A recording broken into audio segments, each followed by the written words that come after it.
जय हिंद दोस्तों, LTG study education में आपका स्वागत है। आज हम बात करते हैं गंगा नदी तंत्र के बारे में। देखते हैं कि गंगा नदी क्या है, कैसे निकलती है और अपना जल कहां पर विसर्जित करती है। तो आज का जो हमारा टॉपिक है गंगा नदी तंत्र। तो शुरुआत करते हैं सबसे पहले कि गंगा नदी। तो गंगा नदी सबसे पहले गंगोत्री ग्लेशियर, गंगोत्री ग्लेशियर। अब ये गंगोत्री जो ग्लेशियर है, यहां से बताया जाता है कि गंगा नदी क्या होती है, उद्गम होती है। तो गंगोत्री ग्लेशियर से गंगा नाम की नदी नहीं निकलती है, यहां से निकलती है भागीरथी। गंगोत्री ग्लेशियर से निकलती है भागीरथी नदी।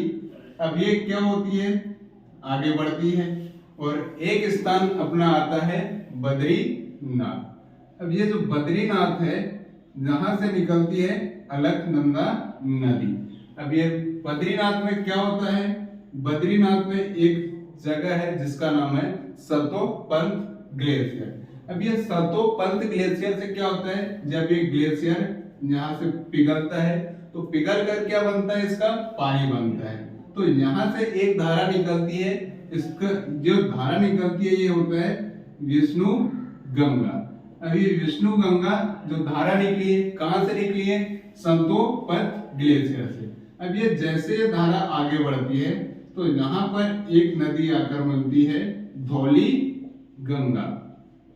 अब ये धौली गंगा और विष्णु गंगा जब आपस में मिलती है तो ये हो जाती है अलकनंदा। ये अलकनंदा कहां पर बनती है, ये विष्णु गंगा और धौली गंगा मिलती है विष्णु प्रयाग में। अब ये विष्णु प्रयाग में आके क्या हो जाती है, मिल जाती है, तो यहां से इसका नाम हो जाता है अलकनंदा। अब ये अलकनंदा और भागीरथी, अब ये दोनों आपस में दोनों का संगम होता है और ये मिलती है अपने को देव प्रयाग में। अब ये जहां देव प्रयाग में मिलती है तो यहीं से ये इसका नाम क्या हो जाता है, गंगा। तो ना तो गंगा नाम की कोई नदी निकलती है गंगोत्री ग्लेशियर से, गंगोत्री जो अपना ग्लेशियर है वहां से निकलती है भागीरथी नदी। अब जो अलकनंदा है, इसकी जो सहायक नदी है, तो इसमें बहुत सारी छोटी छोटी नदी आकर मिलती है। तो धौली गंगा मिल गई, इसके बाद में अपने को मिलेगी नंदाकिनी नदी। अब ये नंदाकिनी नदी है, ये कहां पर मिलती है, तो ये मिलती है नंद प्रयाग में। अब ये नंद प्रयाग में मिलती है। इसके आगे जाओ तो फिर अपने को मिलती है पिंडार। पिंडार जो नदी है ये मिलती है कर्ण प्रयाग में। तो विष्णु गंगा, धौली गंगा, नंदाकिनी और पिंडार, ये किसकी सहायक नदी है, तो ये नदी है अपनी अलकनंदा की सहायक नदी। अब इसके बाद यहाँ पर क्या होता है, केदारनाथ। अब केदारनाथ से एक नदी निकलती है मंदाकिनी, और मंदाकिनी अपनी मिलती है रुद्र प्रयाग में। तो अपन ने एक विष्णु प्रयाग देखा था अपन ने, इसके बाद अपन ने नंद प्रयाग देखा था, कर्ण प्रयाग देखा था और रुद्र प्रयाग देखा था और देव प्रयाग देखा था। तो इन ये प्रयाग को क्या करना है, याद रखना। ये पूछा जाता है कि कौन से प्रयाग में कौन सी नदी मिलती है। अब जैसे ये गंगा नदी, इसका क्या हुआ, नाम हुआ। अब ये क्या है, पहाड़ी क्षेत्र अपना उत्तराखंड का। अब उत्तराखंड से जैसे ये पहाड़ी क्षेत्र से मैदानी इलाके में आती है, तो सबसे पहले ये पहुंचती है अपनी ऋषिकेश स्थान पर। अब ऋषिकेश स्थान से जैसे ही नीचे आती है तो ये अपनी पहुंच जाती है हरिद्वार। अब हरिद्वार में क्या होता है, ये मैदानी भागों में आ जाती है। तो आपको पता है कि हरिद्वार में क्या होता है, कुंभ का मेला लगता है। हर 12 वर्षों में क्या लगता है, हरिद्वार में भी कुंभ का मेला लगता है। तो ये कहां पर पहुंच गए, मैदानी भाग में। मैदानी भाग में पहुंचती है तो अब ये अलग अलग क्या होते हैं, स्थान पर पहुंचती है और अलग अलग इसमें सहायक नदी मिलती है। तो इसके दाएं तट से मिलने वाली नदी और बाएं तट से मिलने वाली नदी। तो अपन पहले इनका दायां तट और बायां तट को समझ लेते हैं। तो सबसे पहले अपन डायरेक्शन समझते हैं कि डायरेक्शन क्या है। तो 4 डायरेक्शन होती है अपने। ये हो गया जो ऊपर वाला है ये उत्तर और नीचे वाला है दक्षिण, और ये हो गया अपना पूर्व और ये हो गया अपना पश्चिम। ये डायरेक्शन हो गया। तो डायरेक्शन भी याद रखना है कि गंगा नदी किस दिशा में प्रवाहित हो रही। तो ये सबसे पहले उत्तर दिशा में बहते हुए आई, कहां तक पहुंच गई अपनी, हरिद्वार तक पहुंच गई। अब इसके बाद अब ये पहुंचेगी अपनी कन्नौज में। अब कन्नौज में पहुंची तो कन्नौज में कौन सी नदी मिलती है, तो ये आपसे पूछा जाता है। तो कन्नौज में पहुंचती है राम गंगा। ये राम गंगा जो नदी है ये कन्नौज में आके क्या हो जाती है, गंगा नदी से मिल जाती है। अब कन्नौज के बाद आगे पहुंचते हैं, आपको राम गंगा भी क्या हो गई, गंगा में मिल गई। अब इसके बाद आता है एक स्थान है प्रयागराज। ये प्रयागराज अपना क्या है, उत्तर प्रदेश में है। ये प्रयागराज में क्या होता है, गंगा नदी और यमुना नदी का क्या होता है, संगम। तो आपको पता है कि जो यमुना नदी है, ये यमुना नदी ये कहां से निकलती है, ये निकलती है अपने यमुनोत्री ग्लेशियर से। यमुनोत्री ग्लेशियर से।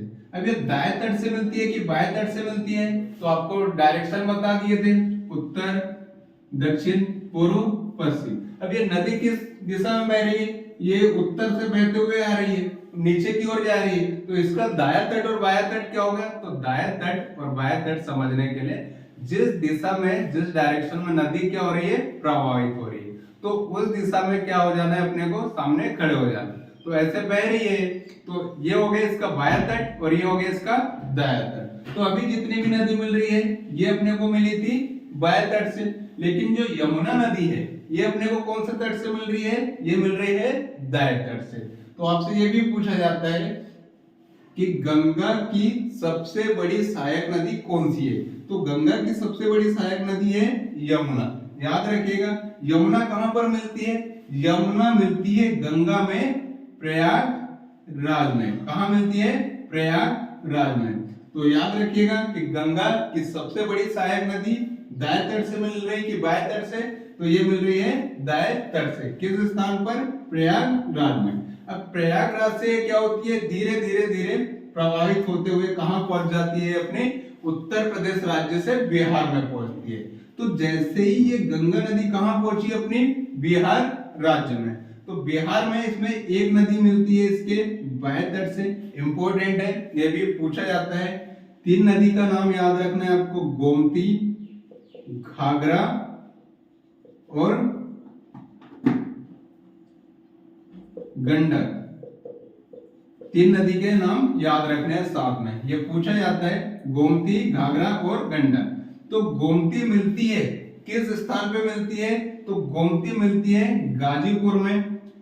गोमती गाजीपुर में मिल जाएगी। घाघरा कहां पर मिलेगी, जो घाघरा नदी है ये बिहार के छपरा जिले में मिलती है। बिहार के कहां पर मिलेगी, छपरा जिले में। तो घाघरा कहां पर मिलेगी, छपरा, और छपरा कहां पर है, बिहार में। और गंडक कहां पर मिलेगी, तो गंडक मिलेगी अपने को बिहार में, हाजीपुर में मिलेगी। जैसे छपरा के से आगे चलते हैं तो ये आता है अपना हाजीपुर, और हाजीपुर में मिलती है अपने को गंडक नदी। अब जैसे अपने को कौन कौन सी नदी मिल गई बाएं तट से, इस जो गंगा नदी की सहायक है, गोमती, घाघरा और गंडक। ये कहां पर मिल रही है, ये मिल रही है अपने को बिहार में मिल रही है। कहां पर मिल रही है, बिहार में मिल रही है। और जो ऊपर वाली जो नदी है, जैसे अपनी यमुना है ना, और ये रामगंगा, ये कहां पर मिल रही है, ये मिल रही है अपने को उत्तर प्रदेश में। तो ये भी याद रखिएगा। जैसे अपन हाजीपुर से नीचे आते हैं, गंगा नदी प्रवाहित होती है, तो एक स्थान है यहाँ पर, क्या है, भागलपुर। अब ये भागलपुर में कौन सी नदी है, तो भागलपुर में अपनी है कोसी नदी। ये बिहार की महत्वपूर्ण नदी है, इसे याद रखिएगा। ये मिलती है भागलपुर में। क्यों इंपॉर्टेंट है, तो ये है बिहार का शोक। बिहार का शोक, शोक क्या होता है, शोक मतलब होता है शोक, शोक मतलब होता है दुख। दुख कि ये क्यों दुख देती है, तो ये क्या करती है, इसमें सबसे ज्यादा बाढ़ आती है। जैसे आप रात में सो रहे हो और आपके नीचे से कब पानी निकल जाए पता नहीं चलता है। तो इसलिए ये कोसी नदी को बोलते हैं बिहार का शौक बोलते हैं। जैसे ये हाजीपुर से निकलती है अपने भागलपुर से, तो ये पहुंचती है फिर अपने पश्चिम बंगाल में। तो यहाँ पर दिखाते हैं ये पहुंच जाएंगी वेस्ट बंगाल में। जब ये पश्चिम बंगाल में पहुंचती है तो पश्चिम बंगाल में एक जगह है फरक्का। फरक्का क्या है? जगह का नाम है। इस फरक्का स्थान पर है ना, ये क्या हो जाती है, गंगा नदी अपनी दो धारा में बढ़ जाती है। तो इसकी जो एक धारा होती है उसका नाम होता है हुगली और एक हो जाता है भागीरथी। अब ये हुगली और भागीरथी में दो धाराओं में बढ़ जाती है, तो इसकी जो मुख्य धारा है उसका नाम होता है भागीरथी। अब ये कहां पर हुआ है? फरक्का। और फरक्का कहां पर है? पश्चिम बंगाल में। तो यहां से भी एक क्वेश्चन पूछा जाता है कि फरक्का बैराज किस राज्य में है? तो जो अपना फरक्का जो बैराज है ये है पश्चिम बंगाल में। अब ये यहां से निकल गई। अब यहां पर देखिएगा ये नदी जो निकली थी अपनी गंगा नाम की, तो गंगा नाम की तो निकली नहीं थी, गंगोत्री ग्लेशियर से कौन सी निकली थी? भागीरथी नाम से। और फिर ये फरक्का नामक स्थान पर दो धारा में बढ़ने के बाद फिर से इसका नाम क्या हो जाता है? भागीरथी हो जाता है। अब ये जैसे जैसे भागीरथी अब ये भारत में रहेंगी तब तक तो इसका नाम क्या रहेगा? भागीरथी। लेकिन जैसे ये बांग्लादेश में प्रवेश करेंगी, बांग्लादेश में, तो इसका नाम चेंज हो जाता है, इसका नाम बदल जाता है। तो बांग्लादेश में गंगा नदी को किस नाम से जाना जाता है? तो बांग्लादेश में इसे पद्मा के नाम से जाना जाता है।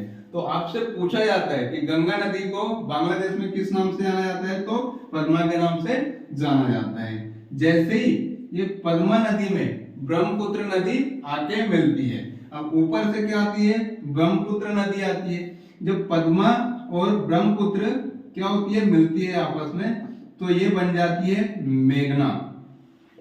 ये क्या बन जाती है? मेघना। और ये पद्मा और मेघना मिलके ये अपना जल कहां पर विसर्जित करती है? तो ये अपना जल बे ऑफ बंगाल, बंगाल की खाड़ी में अपना जल क्या करती है? विसर्जित करती है। तो आपने देखा कि ना तो गंगा नाम की कोई नदी निकलती है, ना गंगा नाम की कोई नदी अपना जल विसर्जित करती है। यहाँ पर एक फैक्ट है, ये पूछा जाता है कि विश्व का सबसे बड़ा नदी है ना जो डेल्टा बनाती है वो कौन सी नदी बनाती है? तो ये हो गई अपनी कौन सी? गंगा नदी। ये विश्व का सबसे बड़ा क्या बनाती है? डेल्टा। अब ये डेल्टा क्या होता है तो इसको अपन नेक्स्ट वीडियो में समझेंगे। तो आपसे याद रखना है तो कौन सा डेल्टा बनाती है, उस डेल्टा का नाम पूछा जाता है। तो उस डेल्टा का नाम है सुंदरवन का डेल्टा। कौन सा है? सुंदरवन का डेल्टा। अब ये डेल्टा का नाम सुंदरवन क्यों पड़ा है? तो क्या होता है पश्चिम बंगाल में, वेस्ट बंगाल में सुंदरी नामक वृक्ष पाया जाता है। कौन से वृक्ष? सुंदरी नामक वृक्ष पाया जाता है। तो उस सुंदरी नामक वृक्ष के नाम पर ये डेल्टा का नाम क्या पड़ गया? सुंदरवन का डेल्टा। तो आपको पता है कि विश्व का सबसे बड़ा नदी कौन सा डेल्टा बनाती है? तो सुंदरवन का डेल्टा बनाती है। अब इसमें एक लास्ट अपना फैक्ट बचता है कि गंगा नदी की लंबाई कितनी है? तो गंगा नदी की लंबाई है अपनी 2525 किलोमीटर। ये आपको छोटे मोटे एग्जाम में पूछा जाता है, बड़े एग्जाम में ये लंबाई नहीं पूछी जाती है। तो इसको याद रखना है, गंगा नदी की लंबाई कितनी है? 2525 किलोमीटर। इसके बाद जो अपना नदी वाला चैप्टर है तो गंगा नदी हो गई। इसके बाद देखेंगे अपन ब्रह्मपुत्र नदी। ब्रह्मपुत्र नदी कहां से निकलती है, कहां अपना जल विसर्जित करती है, तो ये देखेंगे अपन अगले वीडियो में। Thank you.